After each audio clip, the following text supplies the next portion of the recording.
धर्मराज के न्यायालय में गया। धर्मराज ने चित्रगुप्त को बुलाया, बोले इनका बही खाता खोला जाए। आओ, बही खाता खोला गया।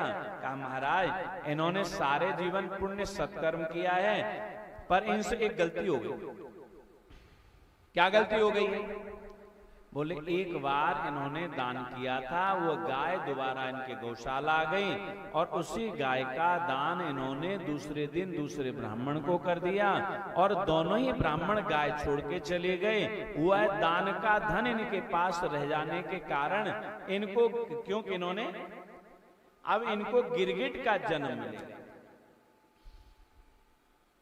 जो व्यक्ति कहता कुछ है करता कुछ है, महाराज याद रखना वो व्यक्ति गिरगिट होता है। हमें जीवन में वही कहना है जो करना है। इसीलिए हम सबको कहते हैं कि मरने के बाद गरुड़ पुराण ना पढ़ें, मरने से पहले गरुड़ पुराण जरूर पढ़ें। क्या पढ़ना है? पढ़ाया आप किसी ने गरुड़ पुराण? पढ़ाया क्या? हमारे यहां उल्टा पुट्ठा ही काम है, मर जाएंगे फिर सुनाएंगे। आप गरुड़ पुराण जरूर पढ़िए, बड़ा शुभ है। भागवत से ज्यादा अगर शुभ है तो गरुड़ पुराण। कौन कर्म के द्वारा हमें कौन फल मिलता है, कौन अपराध के द्वारा कौन जन्म मिलता है, कौन अपराध के कारण कौन सजा मिलती है, कौन अपराध के कारण हम गरीब होते हैं, कौन अपराध के कारण हम पंगु होते हैं, बधिर होते हैं, अंधे होते हैं, गूंगे होते हैं। ऐसा लिखा है, जो व्यक्ति भगवान की कथा को सुनकर अनसुना करता है ना, और वहां ऊंची ऊंची बातें करता है, वो अगले जन्म में बहरा होता है। कौन होता है? और जो भगवान की कथा में अकारण बातें करता है, ऊंचा ऊंचा कांव कांव कांव कांव करता रहता है, वो अगले जन्म में कौआ होता है। ये दोनों तो बनने ही कन्फर्म। क्या होता है? लंबी चोंच वाला बनेगा। एक कौआ होता है, आधा ब्लैक होता है, आधा हल्का हल्का भूरा भूरा होता है, और एक कौआ पूरा जेड ब्लैक होता है। क्या बनना पड़ता है? जो व्यक्ति साधु संत या भजन करने वाले साधक को हाथ से ऐसे कर दिया या मार दिया, हुआ व्यक्ति समझ गए। और जो व्यक्ति भगवान की कथा कीर्तन में नहीं बोलता है, मौन रहता है, वो व्यक्ति गूंगा होता है। कौन होता है? इसीलिए हमारे तो गूंगा होने के चांस है नहीं, हम तो खूब जोर जोर से बोलते हैं ना। हमारा तो स्पीकर ऑन है, जब बैठ गए यहाँ बैठे नहीं है, पता नहीं ऐसा कोई क्या लगा है इस गद्दी में, हम बोलते ही रहते हैं, चुप ही नहीं होते। जो व्यक्ति भगवान का कीर्तन नहीं करता, भगवान की बातें नहीं करता, वो व्यक्ति गूंगा होता है।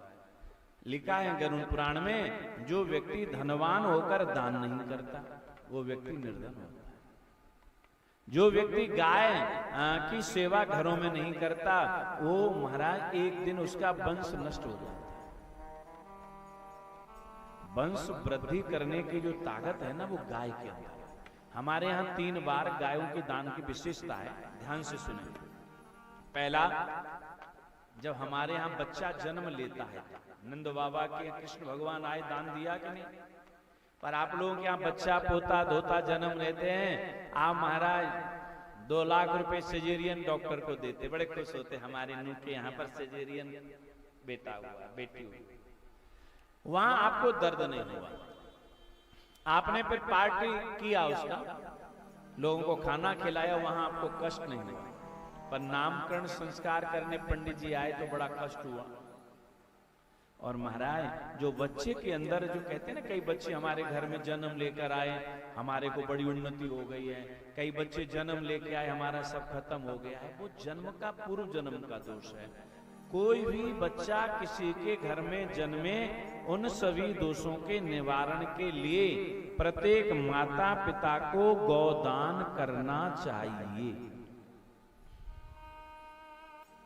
अब दूसरा दान आपने देखा होगा, विवाह के समय भी जब राम जी का विवाह हुआ था तो जनकपुर वालों ने भी गौदान किया था, दशरथ जी ने भी गौदान किया था। और आज भी शायद विवाह जब होता है तो वहां गौदान होता है। पर आजकल तो महाराज 500-700 में गैया दे देते हैं पंडित जी को, 100 रुपए में। बताओ हमारे पंडित जी 100 में, अब 100 रुपया में तो गैया को एक बार ना, ये अपराध है, ये अश्रद्धा है। हमने लाखों रुपए जब दुनिया को दिखाने के लिए विवाह में खर्च किया, करोड़ों किया, इतना तो मुझे लग रहा है कि शादियों में झूठा खाना फेंक जाता है। आपने बड़ी अच्छी बात यहाँ लिख रखी है ना, मैं बड़ा उससे प्रभावित हुआ। एक अन्न का दाना भूखे व्यक्ति की जिंदगी बचा सकता है, पर अगर झुके व्यक्ति के द्वारा एक अन्न का दाना फेंका जाए, गाय पशु खाएगी तो वह बीमार होगा, गरीब खाएगा वो बीमार होगा, पक्षी खाएगा वो बीमार होगा। आपके द्वारा छोड़ा हुआ एक कण झूठा किसी की जिंदगी ले सकता है, पर अगर तुमने वो किसी को खिला दिया। कल हम लंगर में ज्वाला जी में प्रसाद पा रहे तो वहां बड़ी अच्छी बात लिखी हुई थी, खाओ छोड़ो ना कनवर, छोड़ो ना कनवर, खाओ मनवर। यही था ना, आपने भी पढ़ा होगा। तो आप सबसे हमारी प्रार्थना है, भले आप एक मन खाओ, मन भर के खाओ, पर एक दाना चावल का, एक रोटी का टुकड़ा कभी हमें झूठा नहीं छोड़ना और फेंकना चाहिए। आपने एक और अच्छी बात बोली, भंडारे लंगर में आप भोजन ले जाओ, पॉलीथीन थैली में न ले जाओ, टिफिन लाओ, थाली लाओ, पात्र लाओ। तीसरा और शब्द लिखा हुआ है कि उतना ले जाओ जितना खाओ, गंदी नाली में अन्न भगवान का अपमान ना हो। ये बहुत अच्छी बात। हम लोग क्या होता है, प्राय भंडारों में जाते हैं और भर के ले जाते हैं, खाते हैं तो ठीक है, और नहीं तो नाली में अन्न को हम उड़ेल देते हैं। ये महाअपराध है।